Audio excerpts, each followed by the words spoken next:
It's that time of the week again, and we're live. Hello and welcome to, what are we at now? The 17th episode of Game Theory Gang. I'm your host, Matty Allen, with co-host, the validator himself, David Feeder. Hey. Hey, happy Tuesday. Good to see you, Matty. Yeah, likewise. So we've got one or two devs that are going to stop by tonight. Not even necessarily from the crypto space only, but more on that here in a minute. First off, David, I wanted to give you and the audience some updates about what I've been working on feverishly for the past week and year, et cetera, et cetera. But the first bit of good news we have here, the episode that you and I and Wendy's for Tendies did, our most popular episode, is now on Apple Podcasts and Spotify. Nice. Yay. So I'm also, I don't know, I'm thinking about maybe also uploading any like Richard streams that don't ever make it to YouTube. So we heard like, what was it, a 2.5 hour Twitter stream on the 4th of July with Richard Hart and Hex Orca. And I know a lot of people tuned in, but a lot of people, I think, missed those. And so not exactly sure if every episode we do on YouTube will be uploaded to Apple Podcasts and Spotify, but the name of the channel is just Out of Hex because I wanted to switch the brand name, even if we play around with it or whatever. It's just the channel art that I had was the DeLorean. So I was like, all right, Out of Hex, like, that's mysterious. The license place, right? Yes. Like okay. Yep. It was mysterious enough to add. And okay, so then that brings us to the next bit of news. So while I was researching podcasts and how to get us on more platforms here, I realized that 3 out of the top 10 podcasts in the world are related to true crime. And that was a little bit surprising to me, but I guess people really eat that stuff up. And so that's why one of the other things I'm announcing here is that we're going to have an element of true crime in the course I'm going to be offering, the online course that's starting tomorrow. And if people can't watch it live, they will be able to watch it on the replay by signing up at Eventbrite. And it's a course on chain analysis 101. What do you think? Yeah, that's awesome, man. That's awesome. Chain analysis, for people who out there who don't know, is reading the blockchain and understanding the transactions that have happened on Ethereum. You know, like if you go to etherscan.io and you look and you go through the transactions, at first it's pretty daunting. There's a lot of information, but with the right training and with enough time and with a little bit of study, you can read them quickly and easily, and then you'll be able to follow the chain. Yeah, this is awesome. Yeah, thanks. Yeah, I'm really excited. When I bring Charles up, we'll be able to go over more details about that. Let me see. What else do I have to say here? So there's, I think, another 10 or 11 days here to sacrifice for Pulse Hotlist, which is something I liked so much. And honestly, it was the game theory that really made me so excited to become a pool operator. The pool that I created, like, I don't know, 8 days ago or something, is already number one. It's, I don't know, it's got like 49% of the supply or something insane. $111,000 has been sacrificed, and another 11 days to go. If people sacrifice $400 or more into my pool, pulsehotlistpool.com, you can take the chain analysis course for free. Otherwise, it's $99 on Eventbrite. And so I'll drop the link for that. We'll talk about it a little bit more here in a minute, but wanted to throw in some game theory, make it possibly sort of free for people. But I want more people to participate in the pool because I want to win with you. even if you only put in $400, I think people could do really well on Pulse Hotlist because it has, it generates ad revenue, and that's a valuable space. You know, the second biggest company in the world is like all advertising. Isn't that Google, or maybe it's Tesla or Apple? Anyway, like in the top 3 companies in the world is advertising. And if you add Facebook in there, it's gigantic. That's how those guys got rich. That's how Google became the powerhouse it is today, because of Google AdSense and advertising. That's their cash cow. Yeah, it's true. Oh yeah.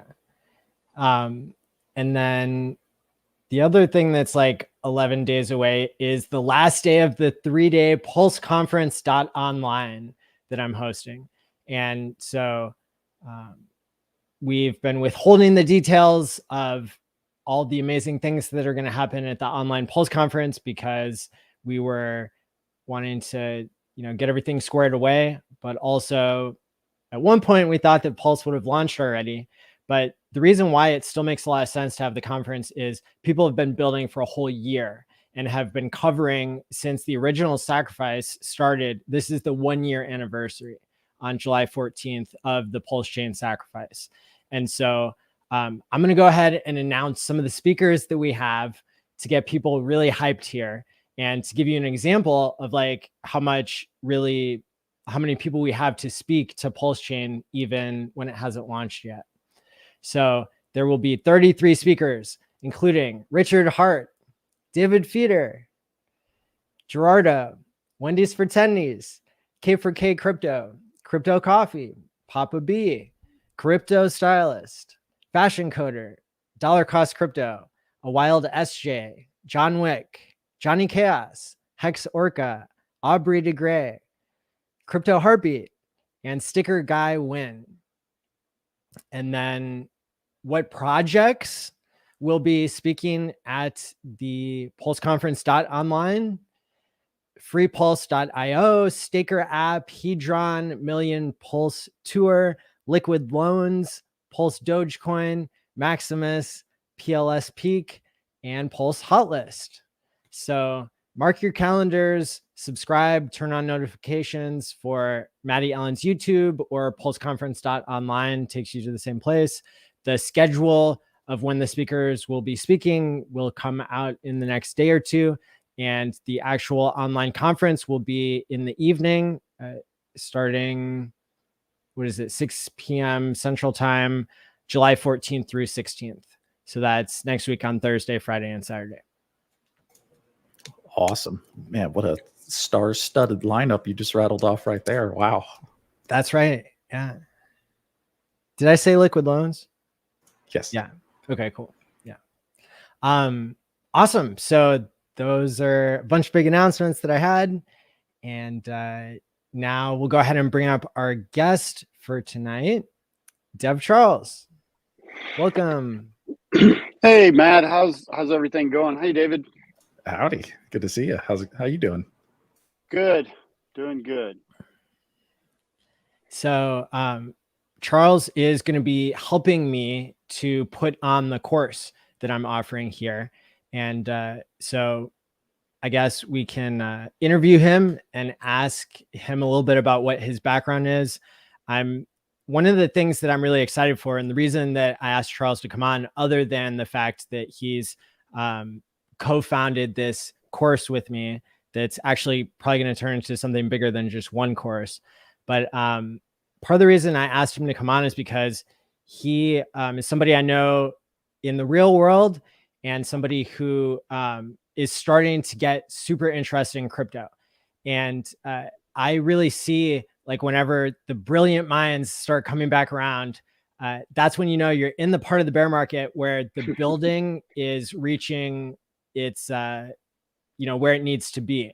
Everybody says that the best things in crypto get built during bear markets, right? And we just heard Richard a couple of days ago say that he's drowning in devs, and that he couldn't possibly have any more devs right now, and that it's going super well there. And so the fact that we have even more devs coming to the space now, I think it's something to take note of, and it's kind of a good sign that we are making our way through the bear market. The bear market, it's not over yet, but this is the point where building reaches full capacity, I think. So with that being said, Charles, can you give us an idea of what your background is in the legacy development sector? Well, I can tell you. So I've been in IT for 30 years. I might not look as old as I am, but yeah, I spent 8 years in the military doing various things in the military, along with, doing IT. And then ultimately I worked my way into going into, the private and the public sector doing consulting. So basically I did consulting all over the world for 18 years. I've worked for some of the big names. I've worked for Google. I've worked with IBM. I put sprint.com on the map. I put some very large .coms on the map. And so I'm going to be a guinea pig for this class, which is a really good thing because I've written books and stuff on e-commerce, and so I kind of helped grow the internet as a consultant. And so because of that, I've learned about, or actually implemented and designed systems, to do transactions, do all kinds of transactions. And one of, a good example of that is inventory management that we did at Lowe's. We actually put 42,000 iPhones in all the Lowe's stores as one of the projects that I did, one of the largest projects that I ever did. But and you made a comment, Matt, about how things kind of go full circle in the bear market and everything. And what I'm seeing, I work in the public sector at the state level today. And one of the things that I'm seeing that's coming around is where businesses are really starting to get into crypto, but they're getting into crypto at various levels too. They're using blockchain itself transactionally. They're starting to get a lot more involved in that, and I think a lot of that has to do with the whole push behind security. They really are getting behind that, but also I see a lot of companies today that are really involved with contracts. Contracts in a way where digital transactions can take place and they can't be void whatsoever. And a lot of people are looking into that. I see that at the security level, and I see it at the e-commerce or in the retail space. I see a lot of people working into that. But I also see it at, also a little bit bigger consumer. Actually, Ford is looking into it for their whole transactional base around selling cars. And so things like that is coming full circle in these markets. And so it's going to be interesting to see over the next, I would say, we're going to see some big, huge changes on how businesses are doing things in the back office with blockchain, with different types of transactional bases, and using crypto, the whole crypto world. I see that. I think we're at the beginning of the building of the wave where businesses are going to start accepting this a lot more. And as that happens, it's going to be exciting. It's going to be extremely exciting. It's another reason why I'm really hyped about, getting in here with Matt and starting to, learn. I'm going to go on the deep side of the fence. Maddie is going to teach me, everything about the analysis and all of that, but I'm going to dive real deep into the technology side of this too. So. Yeah. And, I'll be coming to the course, sharing my expertise, and Charles will be making sure that it is still understandable for people who are beginners in the chain analysis world. And I think we'll, have a really good balance. And he's taught courses before and has a number of resources that we might be able to incorporate into the course. I've got the landing page here for the Eventbrite sign up. Remember, if you put $400 into my Pulse hotlist pool.com, you can take this course for free. Instead of paying $99, you would just check out using the pay by invoice, and we would verify the transaction on the chain, right? Got to make sure nobody lies and like tries to pull some shenanigans, because that would be ironic. So, and this is part of something that we're just calling PLS.academy. So I figured as long as we're offering one course, it might make a lot of sense to have a broader vision of having probably 3 courses that people will need in order to get their game theory certification from this basically this online learning platform that we are creating now. And so you can go to pls.academy, and I think it'll take you to this page on Eventbrite. But this is the syllabus for Chain Analysis 101. It's going to be live streamed on Wednesdays in July, starting tomorrow. And it'll be half an hour before this show starts is the starting time for that. So it'll be 7 o'clock Central, 5 p.m. Pacific, 8 Eastern. But people do have the option to have a private replay. So it's available anytime, and you can ask questions until the end of July. And for the $99, you get access to all 4 sessions of the course. And those will be each week on Wednesdays. And then you can pay by invoice. You can use crypto to pay. You can send to my donation address that is being used for payments in this case. What is the value proposition? So blockchains, this is something that kind of the inspiration for writing this first part was from Richard's most recent Twitter Spaces. And he made this statement: blockchains are ultimately secured by financial self-interest. And that's part of what we know to be game theory, right? And so I said here, part of the value proposition for securing your own financial self-interest and game theory is by knowing the most amount of information possible to be able to play the game the best. And that game is, being profitable in crypto. And so if you're in crypto, it's in your best interest to learn the skills of chain analysis. So instead of trusting everything an influencer tells you, why not know how to verify for yourself and be able to do your own research? Although blockchain data is mostly publicly available, learning how to access it better and draw the right conclusions can give you an edge over other crypto investors. We're so early in crypto that easy user interfaces for chain analysis have not yet been invented. Yay! This course is designed to give you concrete examples of how to use chain analysis, starting with basics through intermediate skills and creating the foundation to understand more of the complexities of game theory and your own crypto psychology. What's a list of things that chain analysis as a skill allows you to do? See for yourself why the price is going up or down.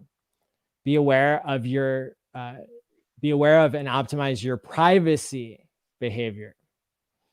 Facilitate accounting for tax or bragging purposes. Critical. Increase your confidence in investing by interpreting the behavior of the largest holders, whales. Increase the accountability of the projects you give money to. Understand the pool and sacrifice game theory to know how to get the most bonus points for your sacrifice. Have a better foundation for learning more complex game theory. And it also makes crypto more exciting and entertaining, I believe. Big time. Yeah. Yeah. I mean, even an example of this would be, I forget if it was 2 weeks ago when somebody said that Celsius sacked for PulseChain. And then I looked it up on Etherscan and I confirmed it wasn't true. I proved it in like 10 minutes using Etherscan and a little bit of chain analysis that all these tweets were wrong. So yeah, if you can have a skill like this, you can prove it to yourself for real in minutes. And yeah, that's a great skill. Yeah, I mean, coming from a guy like me who is this is really new for me. I've done stock analysis, and the other thing that I do for state government is I actually do big time data analysis on very, very large terabyte, multi-terabyte, and petabyte data sizes. And I will be the first one to tell you that it's always great to have information, ask a question about something. So if you see a price and you want to know about it, this class is going to be able to help you understand all of that stuff. And the more, even in the stuff that I do day in and day out, I'm always looking for, kind of a way of looking at data and being able to interpret it instantly. And Maddie's good at doing this stuff.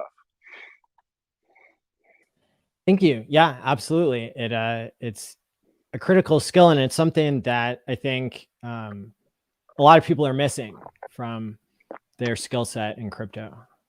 Big time. Oh yeah, there's a lot of people who don't even know how to read Etherscan at all.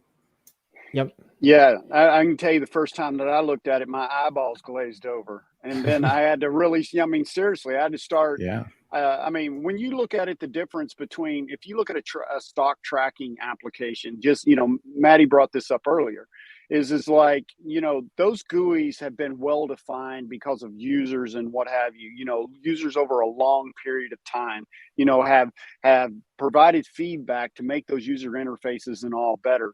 And when, you look at, the blockchain applications, and you don't know the terminology and everything. And so even in the stock market applications that you see, the terminology has been severely changed and I hate to say it like this, but dumbed down so that the regular user can actually look at. And when I say regular user, I'm talking about the lawyer or the teacher or the regular person can then look at it and go, hey, okay, that's what they mean by this. Needless to say, when you look at Etherscan and you look at it at first glance, you can't just regularly get the terminology. A guy coming off the street is not going to get the terminology. And I think these types of classes, this type of learning environment is going to help get that started so that the devs can then take these applications and say, okay, what can we do to make this more consumable by the masses, and be able to take those terminology and be able to put it in something, that the regular person can ultimately be able to consume it, and I think that's going to be great to get more eyes on these things and get people to learn this stuff so that we can do that kind of development. Another point to make that's coming to mind, because people I've talked to just recently, just today, friends within the HEX ecosystem that I've been encouraging to sacrifice for Pulse Hotlist. One of the cool points of game theory that made me want to run a pool is that the founders are holding the keys for my pool. So that's what makes it, in some sense, trustless, because even if they got hacked, they could still print the coins out of thin air that everybody earned or everybody deserved, right? And so the fact that I cannot run away with the money, but also I don't even have it as a liability, and it gives me more confidence to be able to think that there's more credibility here, because I'm not taking a fee as well on running my pool. And so I think that's pretty innovative. I haven't seen anybody do that before. Either of those things. So that's cool. That's what people come to this show for, is to hear, like, what's being done differently, what's being done better. Well, that's an example right there of the founders that we had on last week of Pulse Hotlist. Really hooked it up. Makes sense. If you're gonna sacrifice for the project, then it makes sense that they already have it, versus doing it the old-fashioned way where you had to then trust another third party. You send your coins to them, then they did like a group sacrifice for everybody, and then they have to pay everybody out later after they receive all the coins. There's a lot of risk and a lot of trust there. The pool operator takes 10%. Has been standard in the HEX community as well, because people are guaranteed such a bigger volume bonus. And so that makes sense. In this pool, the pool operator is not getting 10% of anything. And you're there's getting no the fee self-refer. And you get the self-referral bonus automatically. So you don't have to worry about that. That's handled for you. So that's plus 30%. And then, because you are the referrer and the referee, right? So you get the 20% and the 10%. Yep. And then right now we're the number one pool. So if that continues, if you think we will continue to be the number one pool, then you could get up to 100% bonus on top of your 30% bonus. And then we are also one of the 3 or 4 current people who are in the running for this. There's a whale bonus multiplier that came up. And I think this is actually worth bringing up now that we're on Pulse Hotlist, because this is more game theory that I think is cool. So, and I haven't talked to Victor and Felix about this. I'm just observing like what the public information is. But I think that the reason that they added this, or they announced like a giveaway, and basically the giveaway is if you sacrifice, I think it was at least $10 or $15 or $20,000, you would get entered into a drawing, and one winner would get either a 2x or a 3x multiplier. Oh my God. Wow. Because of all their sack points. And wow. You might ask, like, why would they do that? That's like, your first reaction might be, I already sacrificed and I didn't know that was part of the distribution, and it upsets you because you think it's diluting you. But I believe that this was implemented in order to help balance out the dominance of my pool, which went from non-existent 8 days ago to took the lead in like 2 or 3 days. And if you think about it, it was almost like there was no reason to join outside of my pool, which, if you really crunch the numbers and do the math, it's better for people in my pool if people join outside of the pool, because then we're getting a greater volume bonus, kind of like, relatively speaking. And so that's why it's so interesting to me that it kind of pays for itself, or it kind of like, it just gives people options to stop for a little bit and think to themselves like, well, do I want to put my, $15,000 outside of the pool or inside the pool? And that people thinking that either one is a good deal, that is probably a good thing. That's an interesting kind mechanic. of fascinating. Yeah. Yeah, it is. And you have to DM or post on the tweet that they did to enter yourself. Like, you're not automatically entered. So I entered my pool, and the odds are we won't get it, but if we do, it's like, whoa, nice. That might be a little suspect if the biggest pool wins the bonus. Well, it's a 1 in 4 chance. So that's up to them how they're going to do it on it, how they're going to convince everybody that it's fair. But we already saw RG3 win $1 million HEX off of his own giveaway. Classic HEX days. Shout out to Kinetics in the chat here. Yes, sir. The learning objectives here to finish up this thread is, I wanted to make it a little bit more interesting, so it's people's eyes maybe aren't glazing over immediately for this course I'm offering. So we're going to start by learning or reviewing the basics of following crypto transactions on chain. Note where interpretation goes wrong, limitations, probabilistic inference, applying critical thinking and psychology to interpret wallet behaviors.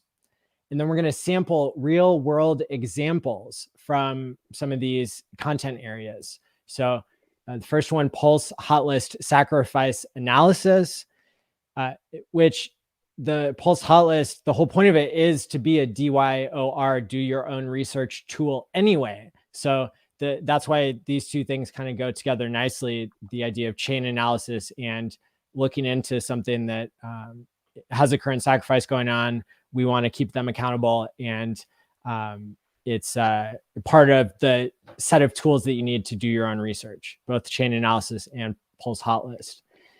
Topic content area number 2 is true crime, the largest hack in HEX history. We can explore whatever happened to those HEX 19 funds, the ones that weren't paid out in the second big payday as he called it when we interviewed him on Quant Gang.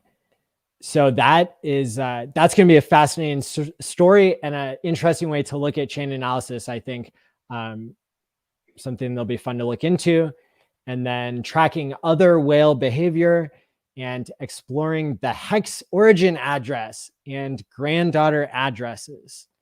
People, I mean, I would sign up just for any of those things, basically. I was going to say, this is actually just those topics alone to focus on those is like alpha and huge information, let alone just learning how to read Etherscan. That's awesome. Totally.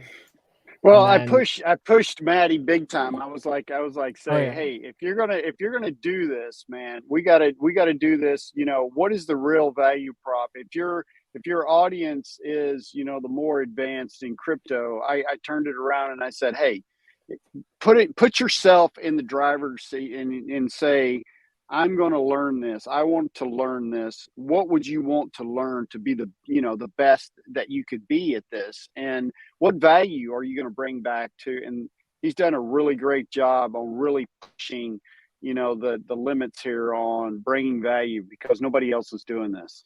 And he's going to do a great job of it. Thank you. Yeah, I am, you know, I rely on teamwork to make the dream work. For sure. And I appreciate you pushing me on organizing, outlining, that sort of thing. And finally here, I don't know if this is finally, but the next part says, identify and strengthen your use of tools for chain analysis. So multi-chain block explorers would be Xerion. Etherscan has the ability to look at multiple chains as well. What are the community resources? What are the best Telegram groups for you to be following so that you can learn from other people and verify? You know, there are a couple of Telegram rooms that Richard Hart goes to when he wants to see what chain analysis people have been doing and what is explaining the price going up or down. And so that'll be covered in the course. Organizing information is another element that needs to be taught, whether you like it or not. We're at least going to go over examples of how you would go about note-taking and recording things to spreadsheets. And then I will also share Mad Alpha on some software that I use to semi-automate tax record keeping. And we'll talk about the pros and cons of ways to increase privacy and what the trade-offs are there. Because if you're going to realize how much you can do with tracking things on the chain, the next thing you're going to wonder is, do I want all my stuff tracked like that? And then we can go over some creative solutions that are not, you know, I don't focus on privacy with all my wallets, but it's something that I think is, again, super valuable for people to learn. So people can ask questions at t.me/PLS Academy. And the course is named Chain 101, Chain Analysis. And all the questions will be answered a couple times a week, at least, through the Telegram. And periodically, we may do quizzes and PDF materials and homework assignments, TBA. And you get bragging rights for being one of the founding members of the PLS.Academy. And that lasts until the end of time. That's pretty cool. And yeah, so this is one of 3 courses that will eventually exist. This is not financial or therapy advice. It's a PLS.Academy is an online resource, not an accredited higher education institution. And then we have some bios here about us and a silly picture of me with the DeLorean. So go ahead and sign up now, or at least in the next couple of days, so that you can be a part of the Chain Analysis 101 course.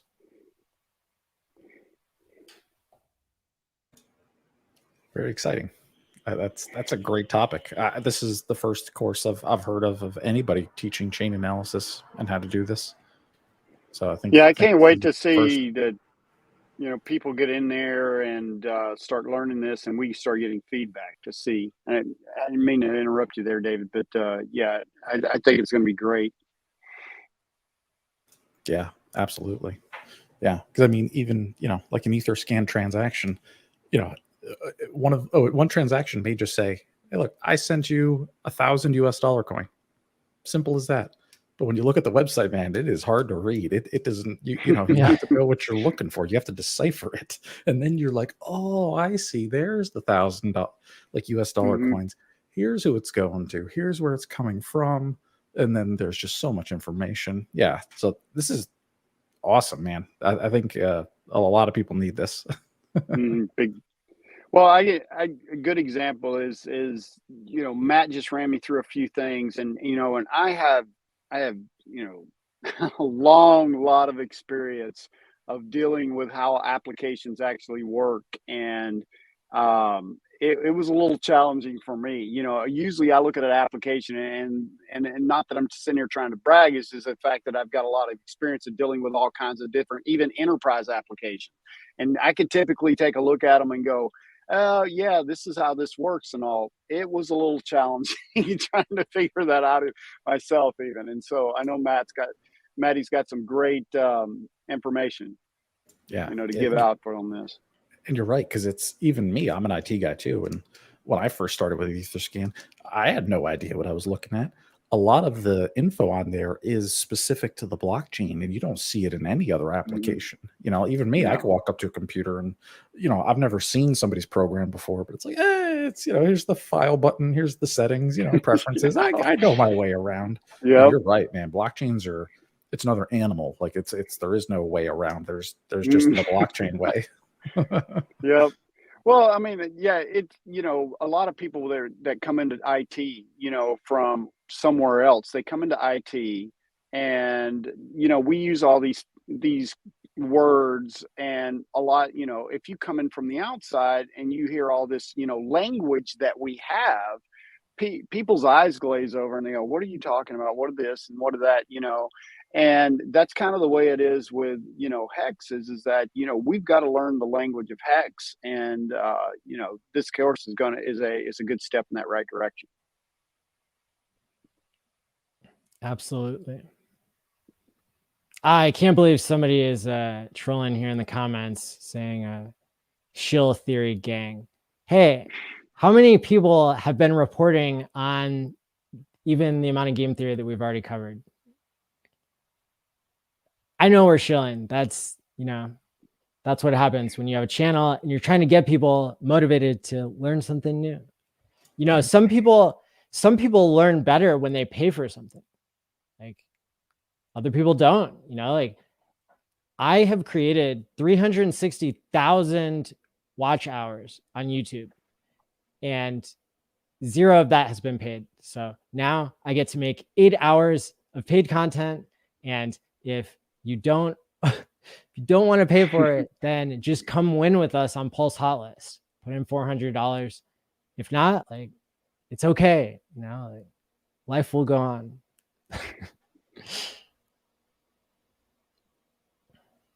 Yeah, awesome. So yeah, that's what I've got to say about the course.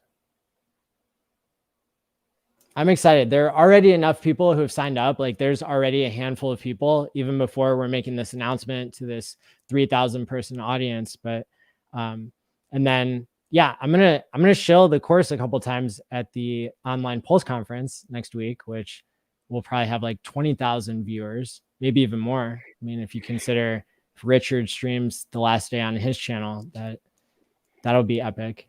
So yeah. Having day 1 and day 4 historically on the past online conference has been a lot of viewership. Oh yeah, that's correct. And I'm gonna make the schedule this time to keep that in mind, but also remember that sometimes making the schedule causes the first day and the last day to be the best. But there's 3 days in this one, and so I think that just the timing of everything will be good. I think Thursday, Friday, and Saturday for the 1-year anniversary of the PulseChain sacrifice, and having the founder speak on the last day is it's going to be a winning recipe. Yeah, totally. And it's not in person, so we don't have to get heckled that Pulse isn't actually launched yet. That's too. We get to hide behind the safety of the monitor when they're like, when PulseChain? It's like, hey, It's in the works, guys. It's being cooked. We'll see you next year at the next online conference. That's when they'll launch it. Yeah. We still have no idea when PulseChain is going to launch. What are your thoughts, David, after hearing Richard speak this week and everything? Well, considering every guess I've had has been wrong for the last 12 months, just like Richard's, I should probably stop guessing. No, I mean, at this point, I really don't know. I really don't know. I want to say before the end of the year, I want to, but I don't know. I don't know. I am happy that Richard did clarify the other night that he did say this on the Twitter Spaces the other night on the it was yesterday. He's not timing the market. He's not waiting for the bottom of what he thinks is the dip. PulseChain will be launched when PulseChain's ready, regardless of everything else, right? We're just waiting on technical things, and that's it. So, but we don't know. No, at this point, nobody knows. The other thing that he mentioned was that he could launch it today. We could, but there's a vulnerability. There's a vulnerability that could cause the chain to get halted. Yeah, I think I know what it is.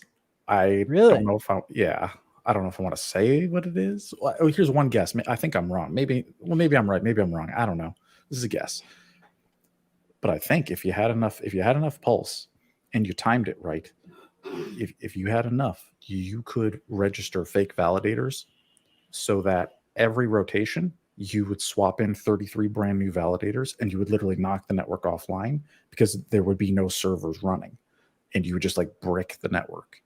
We sort of saw this at the beginning of the testnet launch where we only had 3 validators and a bunch of bad ones and it was limping along. It was like 15 seconds a block. But I think with enough votes and enough pulse, you could just shut it down. And then we'd have to manually kickstart it again. And that would be ridiculously annoying. We're not pulling a Solana. Like that's not an option. So that's why we're waiting. So we're not like Solana. Couldn't the OA prevent that? Well, yes, the OA could but then the OA is like rigging votes. And that's I don't think the OA wants to do that, man. Like the OA isn't, I think, going to get involved in delegator selection, man. It doesn't seem clean to me. I don't expect that to happen. So I thought the OA was going to kick off the network anyway while everybody else was getting online. Potentially, I haven't heard of anything official. I'm just on the testnet, the first 3 validators were Richard's and the developers in Amazon Cloud. So I'm assuming they have to make the Genesis block for PulseChain. So I'm assuming they have to do the first 3 validators. But I think that's it. He just wants to do 3 or less, and then Richard's done with validating. I don't think he wants to do that. He wants to let the community run it. Yeah, I know we're all we're ready for PulseChain to launch. And at the same time, we want the best product possible. And so, it's got to be perfect. Like it or not, there's also really good game theory baked into waiting. I think Richard's comment was, if you have to wait, you might as well be waiting in a bear market where, the price continues to go down. And the reason for that is because people sacrificed, which all that money went into stables. If it wasn't sacrificed in HEX, if it was sacrificed in all these other coins, and there was $600 million in PulseChain that was sacrificed. But that's non-OA, but it does include HEX. I think Correct. Richard was indicating there was in the end between both of them, Pulse and Pulse X, maybe there was 600 million of non-HEX coins that were traded to stables. But that is a lot of money, and money that we don't have any expectations of for legal reasons, but something that could help support the ecosystem in one way or another. So, yeah. No expectations, but maybe, maybe, yeah. Like seeing a lot of US dollar coin, like the USDC from the PulseChain and PulseX sacrifices, if we saw that come across the bridge onto PulseChain and then be added as liquidity pair versus a bunch of HEX, you might see something like that. Maybe, that would be maybe cool for people who cry about low liquidity. We'll see. Who knows? Yep. And I think it's just Richard's war chest in the end too. It's, who knows what kind of new projects and new gatekeeping and new problems we'll have to solve in the future. So after we've made a lot of money. Yeah, I mean, yeah. So it's good though. It's for the best, And then now the hard part is waiting. We've done 1 year. For a lot of people who waited for HEX, we waited 2 years from when Richard invented it in his mind and told us all about it till it launched. So we're halfway there through how long it took HEX. So, just to put things into perspective. Yep. Yeah. It'll be interesting. And we all kind of thought it would launch sooner, but at the same time, we're still having good attitudes about it. And it was a sacrifice. Like, people need to remember, we don't have any right to anything, but we are a part of this set of users that gave away our money, not necessarily expecting anything in return, and trying to make a statement for freedom of speech and freedom of movement. And it's because we are part of that data set that we might be airdropped lots of cool things in the future. Now, that makes me think of like some of the other projects that are being built right now. We just found out yesterday on Independence Day, happy 4th of July, everybody, by the way. We found out that Crypto Heartbeat and Rags to Riches are teaming up with a 500,000 person organization to launch a token called Texan token. Have either of you heard of the game theory behind this? Yeah, I watched the video with those guys. Yep. Yeah, actually pretty compelling. This is just my own personal take, and I have not read the audit, which they already did. So kudos to them for launching, like making the product and having it audited before they even announced it. Like, that's proper. That's awesome. So I got to read that audit.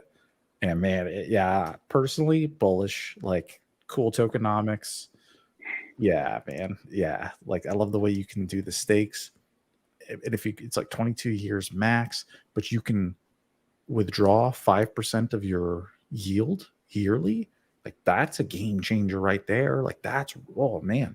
Yeah, Super Bowl. I don't want to spoil all the surprise for everybody. People should go check out Crypto Heartbeat and Rags to Riches who are doing that. But yeah, it looks interesting.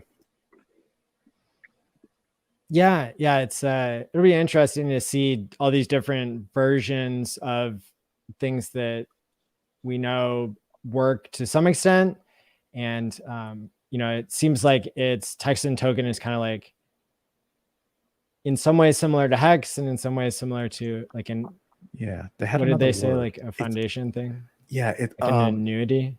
Is that what it is? Was it an annuity? That might be it. Because it's not, because HEX is like a certificate of deposit, right? Mm-hmm. And Texan token is like a different product at the bank.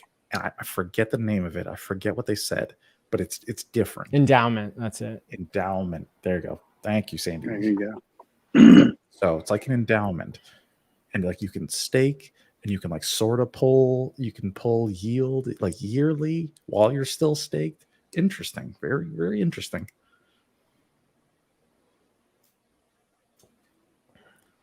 So I got to ask, while we're talking about other coins and stuff, Charles, how did you get into crypto, and what coins were you into? How'd you find HEX? What brings you here? So it was Maddie. I mean, we had some fairly deep conversations about. I started looking into Bitcoin back before. I mean, it was like $15, $20 because I had a lot of friends that were big time gamers. I knew a bunch of guys that, but they were not the kind of, you know, guys that are just going to sit on. These were the guys that designed the gaming engines. Okay. And they did all of that kind of stuff. And they built a lot of 3D engines also that were rendering, you know, massive online gameplay. A couple of developers for World of Warcraft and a couple of developers for Diablo and a couple of other games like that. Oh wow, Blizzard, That I yeah, knew. And so I talked to them, and then a friend of mine who's actually in another space. He is in the CBT and the you know legalizing marijuana and all of that stuff. He was into that space. He started a business into that, and they were looking at, you know, how to do transactions and how to do all this other stuff back before, you know, it was globally, well, a lot more legal than it, you know, than it is now. It was more illegal, but then California, you know, made it legal, and then Hawaii made it legal, and then several other states made it legal. He got into the business, and they were having a hard time trying to find people to do money, you know, do any kind of money transactions. They wouldn't. I mean, they could only do cash and everything else. And I started looking into that and looking at how they were going to, you know, be able. And lo and behold, it became a very big thing overnight. And I just kind of watched it. And you know, I took a couple of classes online to try to learn about it. And then when Matt came along, you know, I kind of dropped the ball on it because, you know, life happens. You know, you have to pay the bills, and you know, you have to, you know, have life. And then I I kind of dropped that, and then, you know, Matt and I started talking, and lo and behold, you know, he just started telling me about it, and I started, you know, I started getting back into it. So that's and I'm a newbie. I'll be the first one to tell you. But you know, I come from a couple of different backgrounds where I think it's going to blend very, very easy for me. And so today I own some Hex. I own some Dogecoin just because I was playing around, doing some playing with it. I own a little bit of crypto, and I mean Bitcoin. Excuse me. I own a little bit of Bitcoin. And no, I'm not a Bitcoin billionaire or millionaire or anything else. I'm learning like everyone else. You know, trying to get in there and start really trying to make it better. You know, make it for the people. And I think that's really, if I could put my finger on anything, it's like, let's make this for the people. You know, let's give the power back to the people. And I'm big time into that because, you know, it's just where it needs to be. You know, it really does. It doesn't need to be for the elite. Yeah, absolutely. Yeah. And thankfully that's where I consider Bitcoin kind of, or like Bitcoin's like the grandfather, you know, that's Yep. like where it all, Yep. and then Ethereum, that's really where a lot of the functionality came in with the smart contract software. Yep. And that's what Hex is. It's an immutable smart contract that anybody can interact with on the blockchain. You know, anybody can run the public commands and use the functions. You know, it doesn't matter where you are, where you're from. All you need is a little bit of Ethereum, and you can interact with it and do it. And that's awesome. And that's so a platform like this. And then PulseChain, obviously, you know, we're forking Ethereum, we're making it faster, we're making it better, we're improving it. I mean, I hope that there's a lot of good applications built on top of it. Yep. And we, you know, I think some of the best ideas and some of the best apps on PulseChain are some of the ones that haven't even been invented yet, right? We don't even know what they're going to be. But in a couple of years from now, I bet there's going to be some things on PulseChain that are going to blow people's minds and be like, that's a wow, great point. You know, like who knows where this could lead as far as technology. Yeah. And that's what I was saying is like the way I see it, you know, I was involved in a lot of blockchain stuff. I helped a friend of mine who had been big time into blockchain from the very beginning. He was one of the original founders at IBM who actually started the blockchain practice at IBM. And one of the things that he was big time into building a blockchain for HR, for literally having employee records in a blockchain, having them in contracts, having that whole process within a blockchain. And that's kind of where I learned. I kind of got started into that and started learning that from that direction, and that's ultimately to what kind of helped me start somewhat understanding crypto a little bit more. But I saw that inflection point, and I see a lot of other companies today using that blockchain architecture for a lot of things. A lot. I mean, inventory management systems. And so the reason why I'm saying any of this, and I know that has nothing to do with crypto, but it indirectly does. And what I mean by that is that I see this inflection point happen. Just like it's happened in other, just like when the internet started getting adopted and people started paying, their bills on the internet. I saw that inflection happen, and I see this inflection happening again with blockchain. Blockchains being adopted all over the place for for HR applications, for even for medical records and for different types of medical transactions and all of that kind of stuff.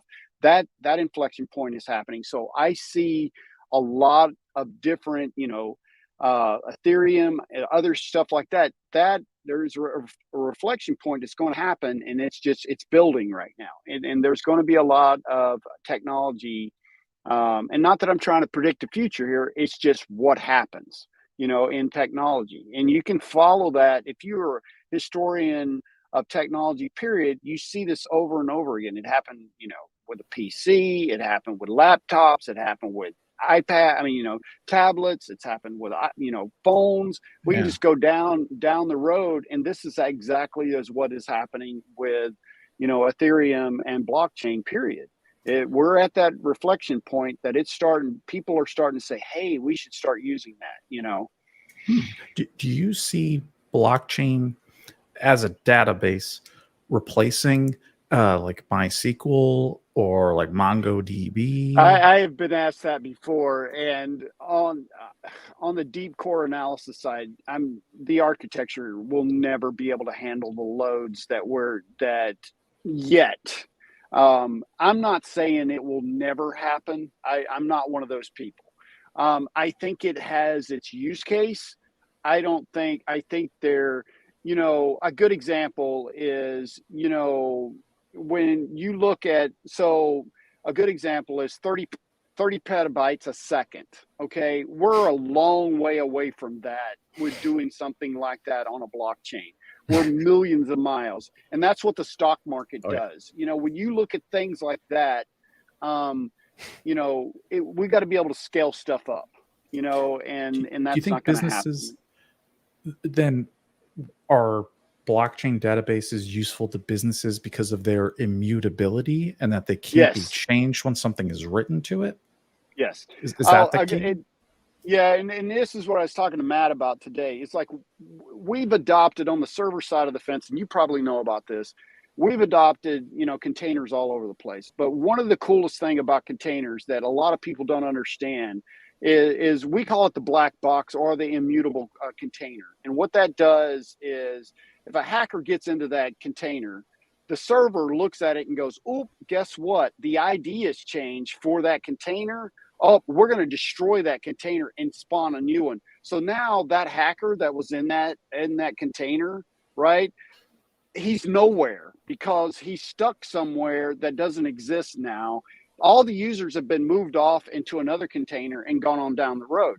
And that's exactly what can be done in blockchain too, is like if a hacker intercepted a transaction somehow, some way, which is also kind of almost impossible to do, if he does that, he's changed that ID, and then a new ID can then be re-referenced, and then a new transaction can take place, and then that one's thrown away and it's no good anymore. You see, and I see a lot of businesses adopting that transactional model for very high resource transaction types, and and then ultimately into the smaller transactional types down to the retail level. You see what I'm saying? I see that over a period of time happening, just like they did EDI, just like they did XML, just like they did JSON, and we could just go on and on and on with all of that type of stuff. It's inevitable because people are all looking for that magic bullet to try to, keep things secure, keep things reliable. You want to be able to put your finger on and say, yes, the money that I put in this place, it made it to the destination without it getting, and I think that's where there's a lot of hesitation on some companies, especially when their whole business, is very reliant on that. Yeah. And it's a risk for business. Oh yeah, big time. Because I think the immutability and the unchangeability of blockchain databases might be useful for businesses in the future. Because right now, like the number one reason for Bitcoin and Ethereum is censorship resistance, where all of the mining nodes running the blockchain, like it's decentralized, it can't be stopped. Yeah. I would imagine an IBM or Lowe's with their inventory management system. I imagine that blockchain database would be running on internal servers only, not exposed to the internet. There's no miners per se. It's just Lowe's hardware running these servers on the back end. And that, because you mentioned like a reorg is when you get when two servers disagree, and then this block number is different than this block number. You get a reorg, and they have to try to re-agree, and if they don't, then it could fork. So I mean, that'd be a pain in the ass for business. So and I think one of the things in the architecture world, when you keep going back to the database side, what I do see when I look at database architecture, I see that companies will come up with what I like to call bolt-ons for databases. In other words, because here's the issue, is storing data for transactional type basis, for reading, for reporting, is different than a transactional type storage database. You see what I'm saying? Because that is more of a log type, ledger type. But to do analysis, to do dashboards, to do reporting, to do all that, you need a database to store the data a very specific way so that you can do all of that. I see companies developing bolt-ons to databases to do blockchain. So to use those databases, on the back end, to store it traditionally, right? But then when they do transactions, they're going to do transactions the blockchain way. And that I see that happening before we see the adoption of a data model that is all blockchain, if that makes sense.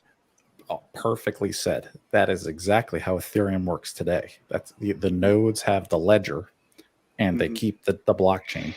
And if you want to run a report against it, or a query, or something, you actually have to export the whole thing, all of Ethereum, into like a MySQL database, and then run queries on it. So that's literally what ETH developers battle with today. All right, cool. So, and I've read about that architecture, and I was like, man, that's somebody's going to have to come up with a parser engine to bolt on to make that happen incredibly fast. Just like we kind of do in the Python world, we build a lot of parsers to do certain things.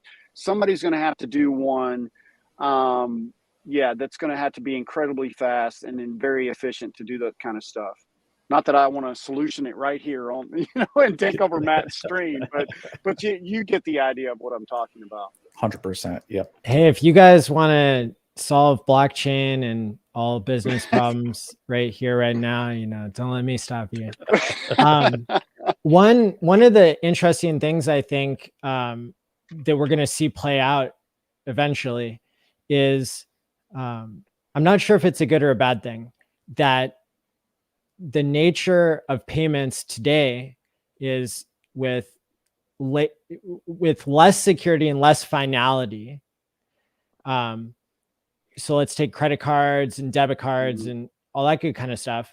Like, as a merchant, I'm still on the hook because of chargebacks. A chargeback is where the customer can go to their credit card company and say, something wasn't right about my transaction. I'm not satisfied. And so I want you to refund the money. And because that merchant is doing so much business that, that they're continuously waiting for the credit card payment company to pay them out. The credit card company can basically shut them off if they don't allow the chargeback. And so it creates this like web of interdependencies that I think is both a good thing and a bad thing. I think that businesses maybe someday will try to, take more power back from the consumer by accepting crypto, which is, more secure in the sense that it gives you the finality. But at the same time, I think that that's when accountability online is going to, be the thing that starts to balance everything out. We already see this in the HEX ecosystem to some like minor extent that, there have been times when I accepted crypto as a payment, but I always took it very seriously, the customer service side of things. And, a partially unhappy customer becomes very loud and disruptive. And so there's game theory built into, even when you have a less secure, more final payment system, it's disadvantaging the customer. So why would a customer choose to pay for something with crypto? Because they have less recourse. Well, there might be a number of reasons, but at the end of the day, I think that it'll be kind of interesting to see how that all plays out. What do you guys think? Well, I will tell you this. And this I know, I've done a lot of retail projects on the IT side of the fence, and this is what's interesting. So listen, I'm going to use the name, but it's I'm just going to go ahead and throw it out. American Express has a problem with small businesses. Okay, they charge a lot of fees. Okay. Yeah. And a lot of small business. And when I'm talking about small business, I'm talking about the guy that owns the convenience store down the street. I'm not talking about a multi-million-dollar business. And so they will, and I've seen them, and I dealt with this, when I was doing IT projects, is that they charge 3% on everything. They charging this 3% transaction every time you turn around. And this little guy over here, he's got to pay that, and his money's got to get floated.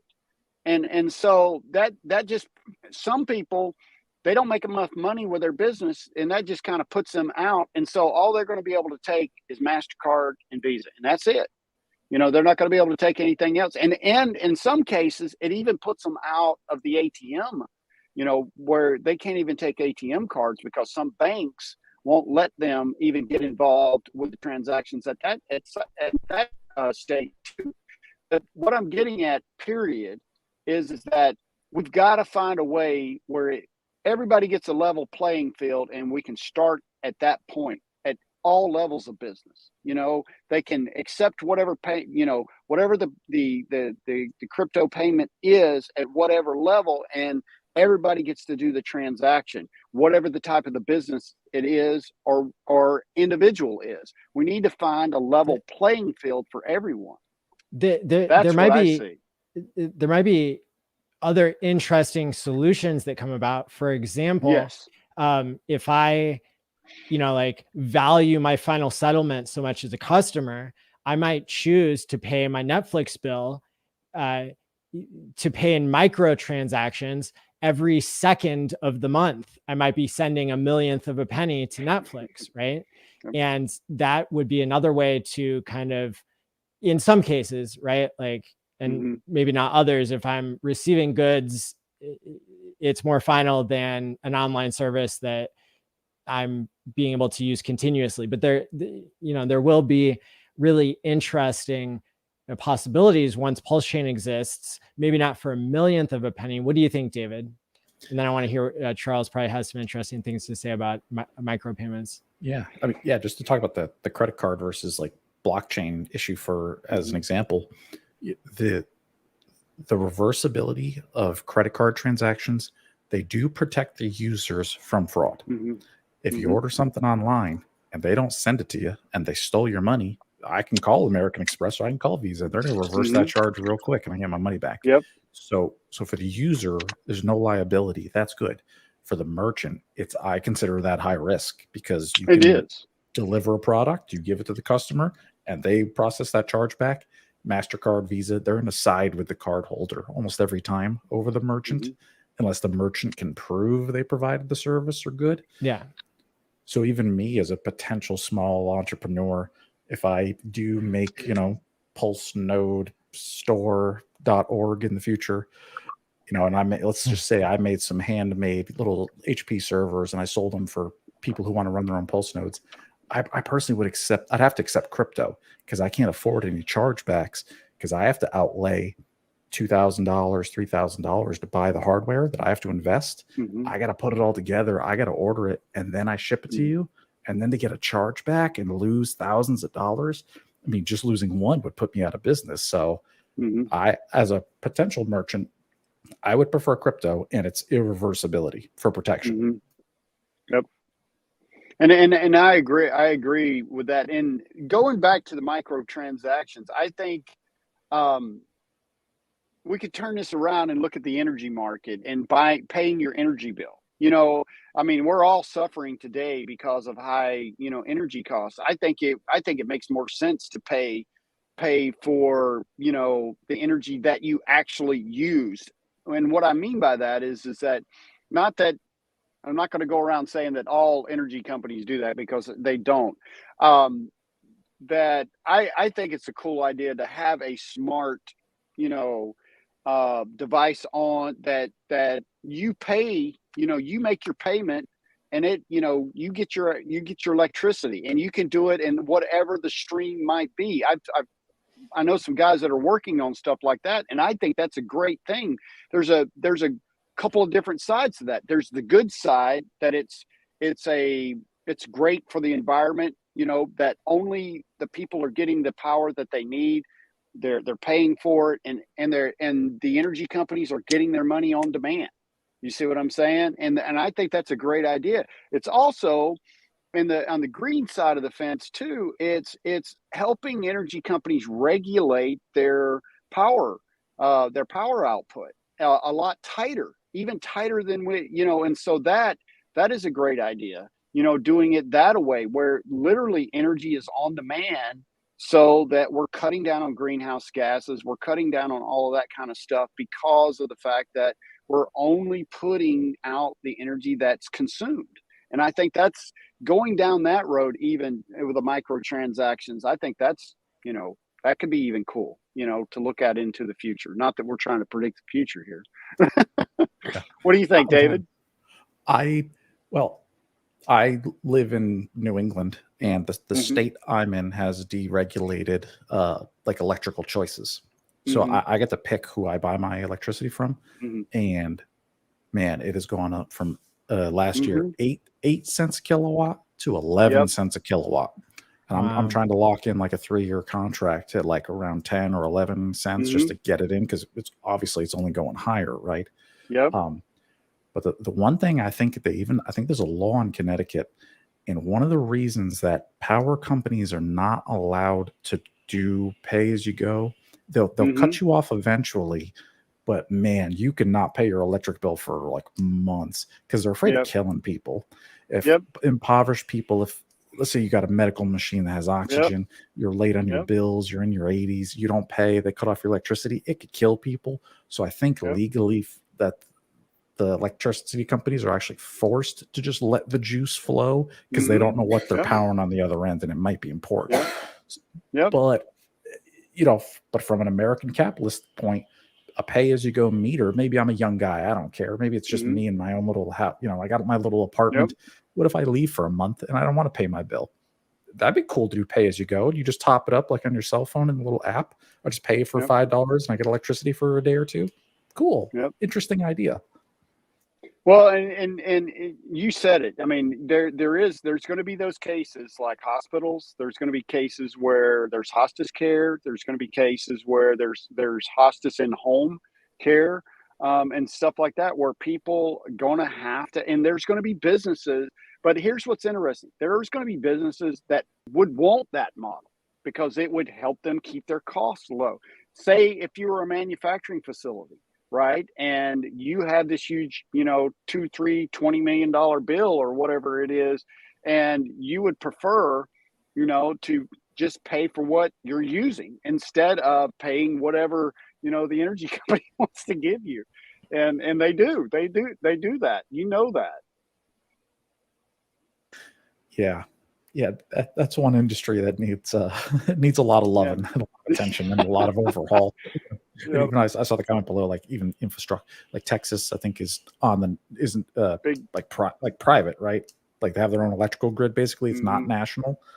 Yep. And even the national grid in the United States. Yeah. I mean, it needs some upgrading and overhaul, and it's old equipment, man. So yeah, I mean, the whole every level of the energy distribution industry needs to be fixed, in my opinion, or upgraded at least. We could do such a better job. It's not even that hard. Like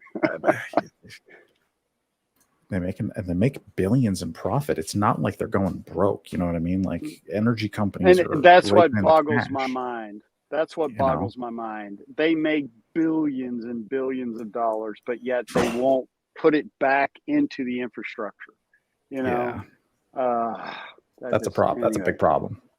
Yeah, we don't. Yeah. What do you think, Matt? I'm just really excited right now because I guess since I put Dev in the title of the episode, we had Dev Ruth stop by and drop a comment and said peace out. So obviously doing super important blockchain stuff. And then we also had Future Us here, who of course wrote the front end, 3 different front ends for HEX, 4 different front ends for HEX, 3 of which I was involved in designing. And so just cool magic spell, with the title there. So shout out to all the devs who were attracted to this stream because it says dev in the title. And if it weren't for devs, we wouldn't have applications, right? Hey, yep. And I think I think Richard's up to what 14 devs now. Word on the street says, and that's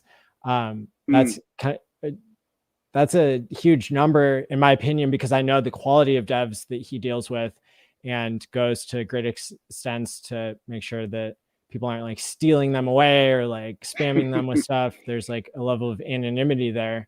But if you think about like what the Bitcoin core team is, like there's like 5 main people, the Ethereum, it's like 8. We've almost doubled. Like 8. I mean, there's lots of contributors, but if you go onto the Ethereum Foundation's live stream that they do with their devs every month, there's 20 people on there on a Zoom call, and nobody can follow anything. They get stuck on one issue that's not even that important, and it's literally a monthly embarrassment to the crypto space. Like, you can go on YouTube and see this. Vitalik will be there and like, I've never successfully sat through one of them. Well, I can tell you straight up, I have ran engineering, several very large, projects and engineering meetings. And I had a rule. If I had more than 3, I would never have more than 3 architects in any brainstorming. I wouldn't do it. Or I would only allow the lead developers to be in there. Because we would never get anything done, because somebody would come up with an idea and we would re-engineer it 16 times before it ever made it to code, and the developers would be beating their heads on the whiteboard because they have so many ideas and nobody would ever, put a stake in the sand and say, hey, go off and do this, make all the mistakes so we can go fix it. It would just be as simple as doing that. Hey guys, get out of this room and go write some code and let's go break something so we can come back and fix it, Get some actual work done. Yeah. Yes.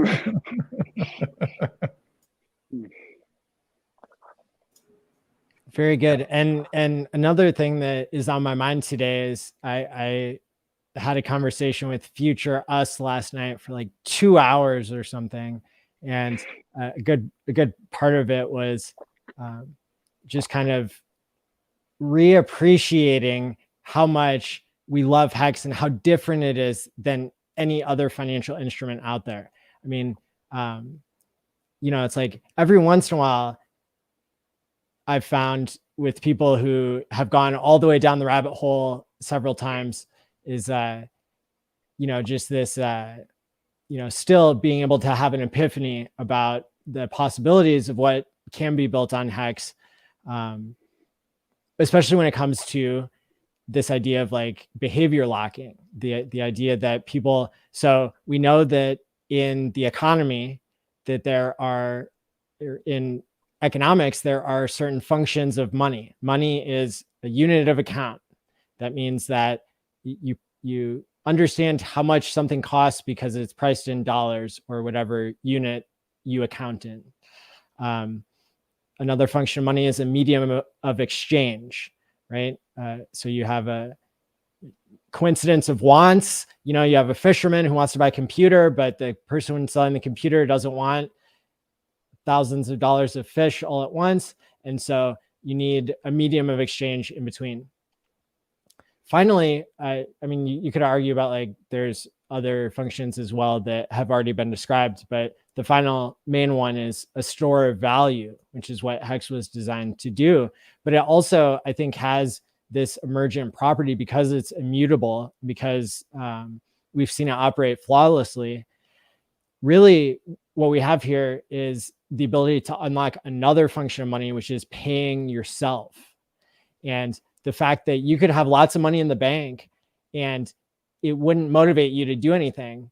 But if somebody else had lots of money and they wanted to motivate you to do something, they could just pay you. That's called a job, right? Mm-hmm. And so like we take for granted so much that money as an external source is motivating, but controlling it internally doesn't do anything unless you program that feature in. And before crypto was invented, and specifically HEX, we didn't have the same kind of finality with paper money. So with a paper dollar, I could tell myself like, you don't get this dollar unless you go running for your exercise for today. I could tell myself that, but how would I hold myself accountable without a third party? I wouldn't. Like, I already have control of the money, right? It's but with programmable money, that's something that can be built on. And the way that I see HEX as being this like savings account that keeps you honest to your own savings plan. And so you're like behavior locking your money into a savings plan that you can't then mess up. And so you're attaching a rule, like, I will not sell this money, or, I won't sell this store of value for a certain period of time. And that's different than anything that has existed. And the game theory of this is, I think it's really important, but what I'm going to have to keep working on is what is the best initial use case, because I think lots of people like the concept of getting rich, but I've also heard people have really enthusiastic responses to, my initiative about using crypto as a way to pay people to not commit suicide. And in the sense of, I started a program, 6 weeks ago, 4 weeks ago, something like that, where, I said, I'll give you a little bit of pulse from my sacrifice points if you create a 3-sentence suicide prevention plan. And we already had over 12 people, at least 12 people sign up. I'm counting the ones who actually made a plan, and not just people who like went to the link and like started filling it out and realized they didn't qualify or something.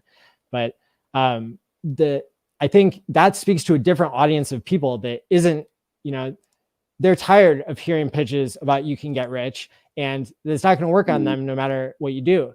And when we look at a world that has been biased now by their experience with inflation, like, saving money for the future ain't what it used to be, because everything's going to be more expensive in the future. So it's actually irrational to save. And so even like the premise of the power of HEX or the power of saving. Like the reason why saving is good, if inflation wasn't killing everybody, it's because it makes you more invested in your future when you're, when you got to stick around and delay gratification.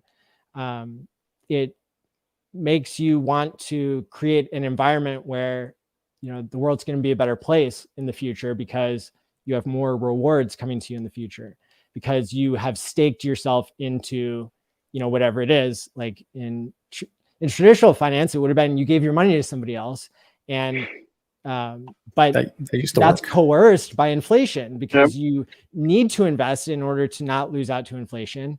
And so it creates all this malinvestment, when in reality, that's making the world less stable. It's making people more hateful towards each other, because that's the psychology of how, the psychological effect of inflation being so negative. So HEX solves this. It's an example of behavior locking and being able to do something immutable yourself. And in the future, I think that people will attach other rules to HEX other than just a savings plan. They might say, I want my doctor to sign off that I haven't smoked any cigarettes. Or even more simply, you can make a rule on your credit card that says you can't buy cigarettes with the credit card, and maybe you choose to not carry cash, and that doesn't stop you from smoking cigarettes, but it nudges you in the right direction. So any rewards that people, but I think like the powerful thing is that as the world becomes more automated and as more jobs are like being competed away by technology, like the fact that we could use our own savings to pay ourselves to increase our own GDP, increase our own productivity, right? Like that is a game changer. That's taking all of the stored economic value that like is a liability for the world. Like when people save money, it's not just good for them, but it's bad for others, because you're not stimulating the economy. You're not, you're not utilizing that capital. And so if you could utilize that capital by paying yourself or paying someone else, and now we're all competing to pay ourselves and be paid by other people, that I think would unlock even more productivity, which is like, that would pay off the national debt. That would like solve the inflation problem, like all these things. Yeah. I mean, and times are different now, where back when you used to be able to get a CD at the bank or a savings account, and you actually got a higher interest rate than inflation, you would gain. Those days are long gone. If you leave your money in a bank now, you're losing 10% of your cash to inflation every year. So if you don't put your money to action, you're literally losing money. So you have to find something that produces more and produces yield. That's the game right now that everybody's all all about. And with HEX, the smart contract, you mint your own rewards, you lock up your own coins. You have to do it yourself. That's the magic sauce. Yeah, there's never been anything quite like this. And like Maddie said earlier, I don't know if on a CD, I don't know what the maximum is on a bank, like 10 years maybe. But I got some savings bonds as like birthday gifts when I was like 0 to 10 years old. And it depends when you got them. There were some back then, I mean, that would like pay 5 to 10% like forever, but people would eventually cash them in one way or another. But I mean, there were some that they just like said, okay, like we'll keep giving you more interest. We're just extending the period. So the banks, like, they didn't even stick with their own rules for some things, but for others, like the time period does like end for certain. Well, I think the bank plays with their own money. That's what they do. They play with their own money. They'll just keep rolling it back in. Because a good example, my grandfather had some CDs that when he passed away, we looked at them and I think my dad figured out that they were originally for like 5 years, right? And he ended up having them for like 50 years. He just kept rolling them and rolling them. But I think banks do that because, they've got the money, right? So they get your money and they want to do anything that they possibly can do to keep that money, because they're going to continue to keep making money on that, so they can keep that vehicle keep going. And I think that's the reason why my grandfather ended up doing that, was simply because he knew he was a bank auditor. So he knew that the bank was just going to keep his money and just keep making money on it. And he was going to get paid and he was going to make more money. And we need those kind of vehicles today, because I hate to say this, but for, the financial market, for doing the business and everything else, it's it's done well for 246 years of our country. But for us individuals trying to make a living, make a future, and become financially independent, I don't think the financial institution has not done us a due diligence. It has not done well for us. And that's another reason why crypto and HEX period is going to help the world. And we've got to get those vehicles so that people can feel like they're empowered. And I think that's what I like about what Maddie said, is that we've got to find ways to empower people, and empower them to do the right thing, to empower them to save money, to find ways to save money. And yeah, it's extremely difficult when we live in such a volatile financial system today. We've got to find some ways to fix that. It can't be like one day, everybody's got money and the next day everybody's broke. It just can't. We don't need to do that. Mm-hmm. Absolutely. Yeah. And even when it comes to use HEX as an example, I replaced my 401k with HEX. I took out all my money out of my 401k, I liquidated it, and I put it right into HEX. And over the past 2 years, let me tell you, it's done way better than any 401k I've ever seen in my life. You can show me any 401k. I'm pretty sure we beat it hands down. So, yep. I mean, yeah, those days are done of the legacy banking products. But you were empowered, right? You were empowered. What Maddie was talking about, you were completely empowered there. And that's where I think the financial markets have really failed, is that they maybe at one time they empowered people to invest, and to make money, but it seems like we die by 1,000 paper cuts today, because there's so many people that are taking your money along the way. And that doesn't make you very empowered. I go give my money to somebody and, I get 30 cents back. I give them $1 and I get 30 cents back. And you're just like, okay, how did that help me? Mm-hmm. Yeah. It's middlemen scraping fees at every level is what it's become, even in the commercial banks, down from the Fed, JP Morgan's. Oh yeah.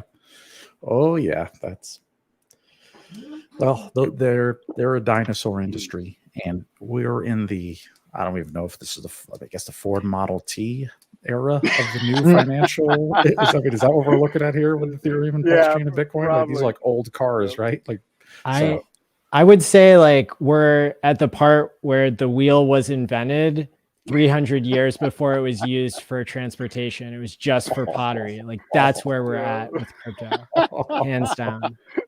According to the Smithsonian, like, that's a true fact. Would you put it that way?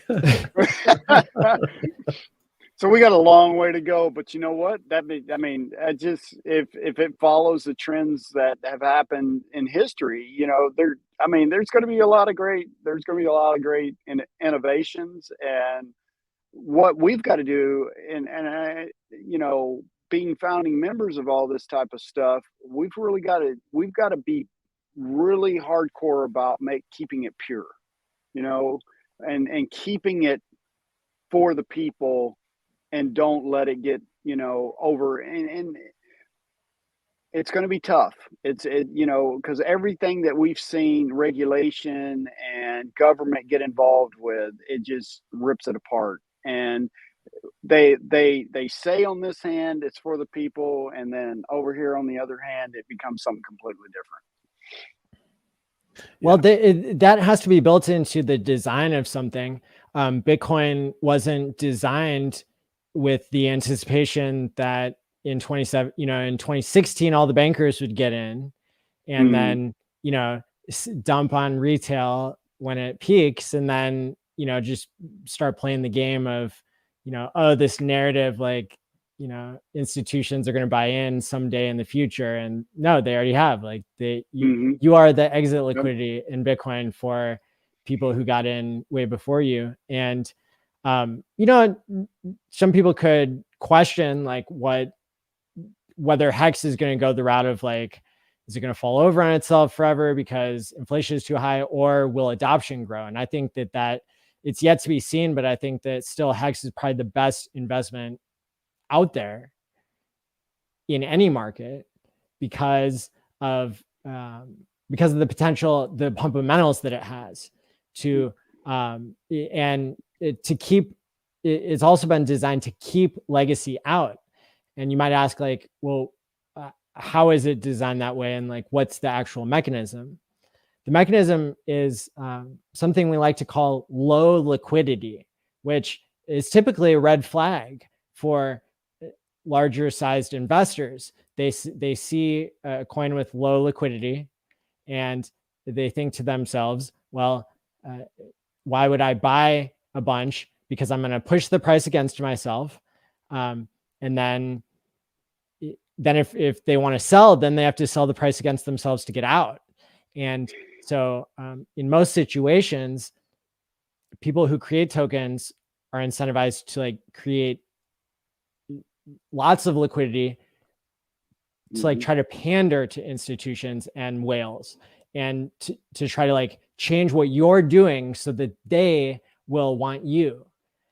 When in reality, it's way better game theory for you to not change based on them and wait for them to change and come to you. And that's what we've seen in HEX, where there's just enough liquidity that people can buy in, and or you have to buy in slowly. But if you had tens of millions of dollars, you couldn't buy in all at once.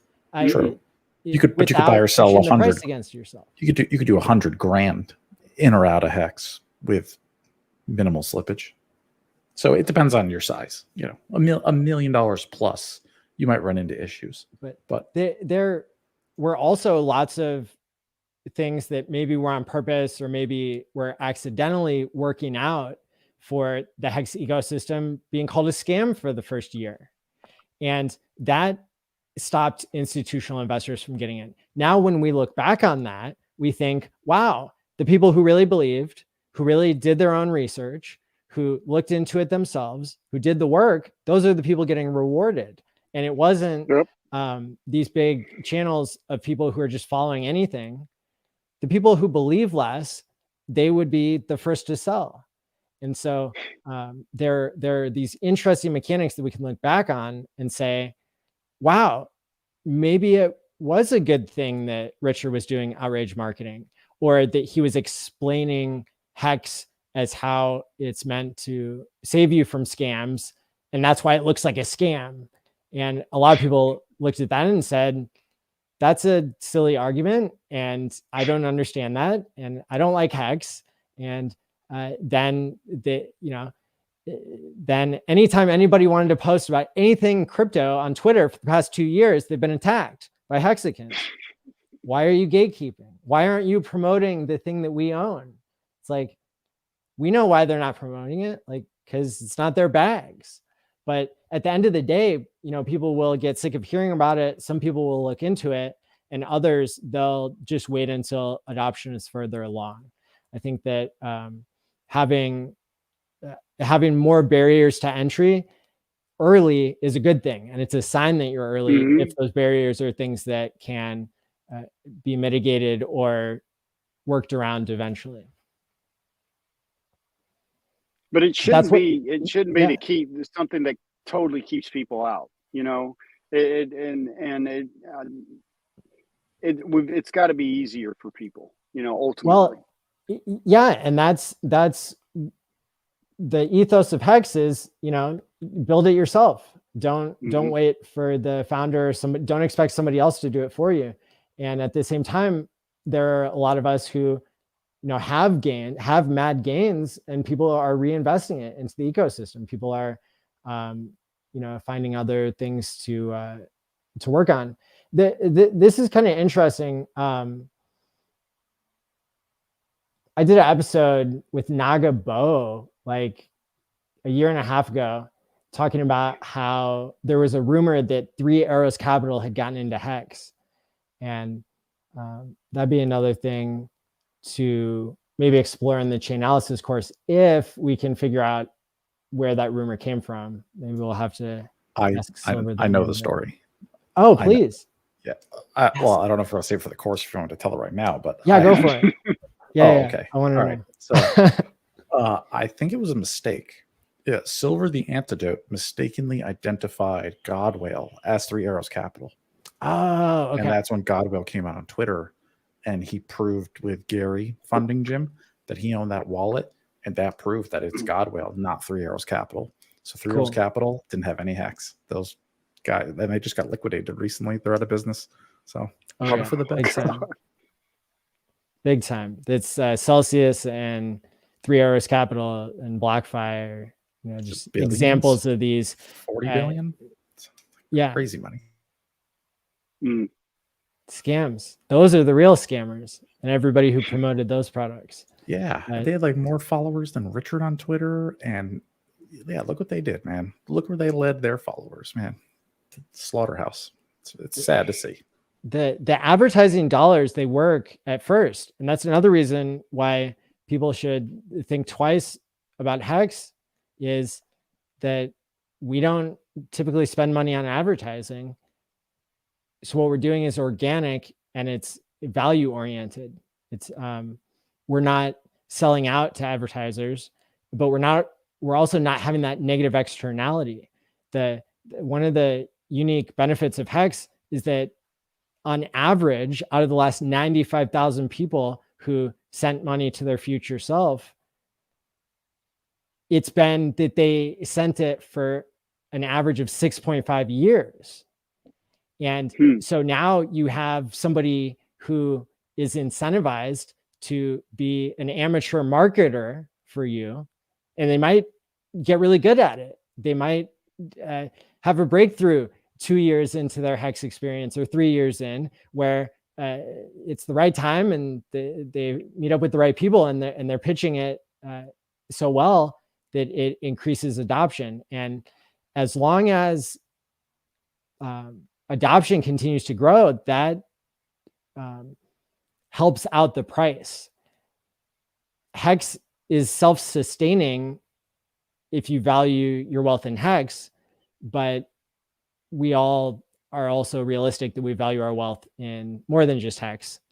But it's very unique to be able to have an asset that generates more of itself and pays you to hold on to it longer, which, like, you're paying for the privilege of like something you should want to do anyway. Like if you held Bitcoin for 10 years, you did way better.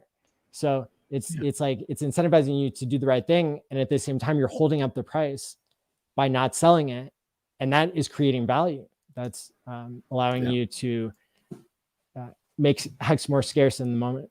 Because even right now, it says right here, like what HEX Whalebot on Twitter, tonight, for every T-share you own, you made 22 cents. So multiply 22 cents times your T-shares. That's how much money you made today. That's probably how much you'll make tomorrow, the day after, the day after, the day after. Mm-hmm. And that's with HEX at 3 cents. When the price of HEX rises, that number you also earned every day rises too. So yeah, I mean, accrued. Yeah. I love T-shares. That's how I measure my net worth. So how many of those money printers do I have cooking every day? That's the key. My average stake duration is like 11 and a half years. I think I've got on my ladder is the average. Yeah. I think I'm 10 or 10 and a half, somewhere in there. Yeah. Nice. But having a ladder is key. And if somebody's just getting started, what they might want to do is to have a 5, 10, and 15 year stake, and then a quarter of their holdings liquid. And then if the price goes up, then you can sell a little bit and not have to worry about the rest of your coins that have now you're kind of playing with house money, and that's the way to go. Mm-hmm. Yep, that's the way to do it, and it takes time, But if you do that it take 2 years, slowly build that HEX ladder, dollar cost average every paycheck, make those stakes, and build yourself that 401k for the years to come, and that's it. And then it's hands off, and you just let it ride. You can go focus on other things with your time too. That's what's nice about HEX too. It's very passive. Once you get it and once you stake it, that's it. Now you just wait. So now you can go do whatever you want with your time. You don't have to sit here and stare at charts and trade. Tell other people about HEX. Yeah. Even better. That's probably the best use of your time.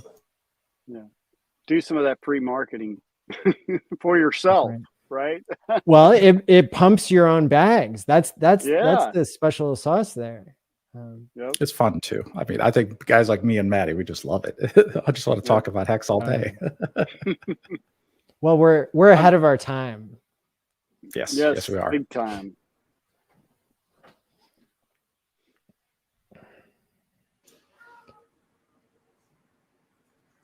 Well, we got any other hot topics? I mean, yeah, we've covered an awesome amount of content. I think people have enjoyed this episode, and I know I have. Yeah. Thanks for being our special guest, Charles. It was a pleasure to meet you tonight. Yeah. Glad to have you as a Hexican. Now, do you have at least one HEX stake? Oh yeah, I do. Yeah. All right, good. So you are a Hexican. Good. Yeah, I'm definitely a Hexican. So yep. Excellent. I got a couple hundred already, so I'm getting going. Good. Excellent. And you know that you're going to be getting a free copy of all the HEX that you get on Ethereum now. You're going to get a free copy on PulseChain. Yep. Oh yeah, that's like a half off coupon right now. Yep.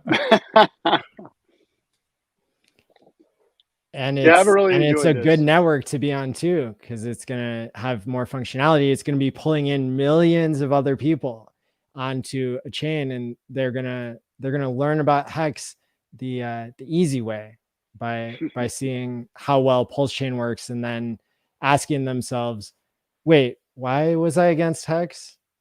Yeah. It doesn't matter. I forgot. Time to FOMO. Yeah, at $1, at the low price of $1 per HEX, they can FOMO right in.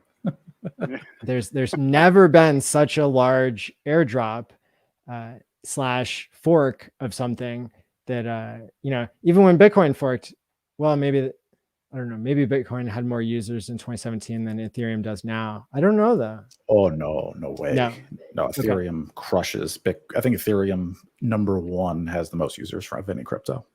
Okay, well there you have it. This will be the biggest fork of all time. It's kind of a hybrid between an airdrop and a fork, and so that's important to note that I'm not misspeaking or something. It's just it's never been done before.